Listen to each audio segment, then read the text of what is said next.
there, Amy Sheffer here today for Jillibean Soup.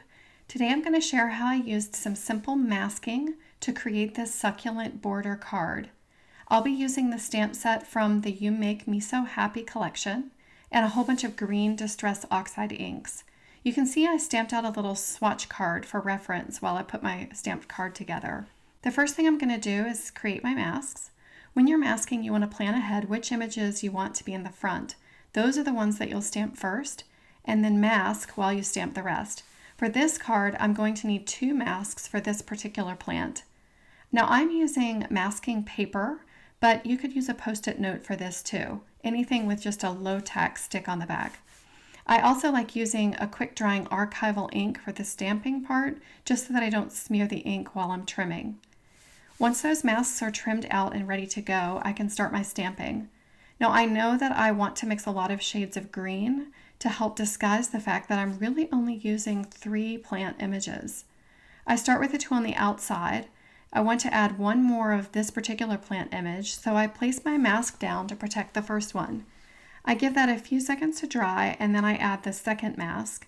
That way the plants that I stamp on top of the masks will end up looking like they're behind these 2 images.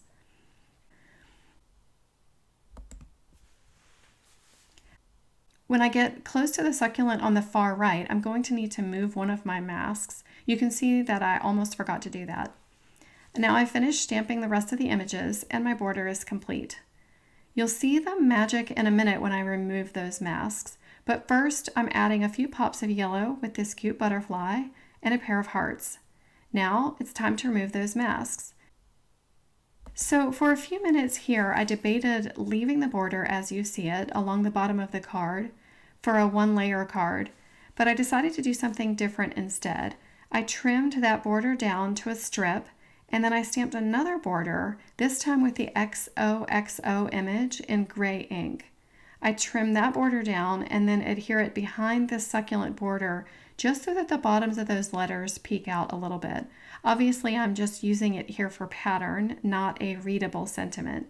But I think it's fun to see what your stamps can do if you just start to see them in different ways.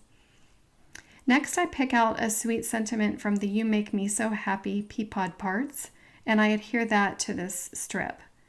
And then I add a little foam tape to the back of the whole strip so that I can pop it up onto the card front. And that completes my card. Here are 2 more cards using the same colors and images.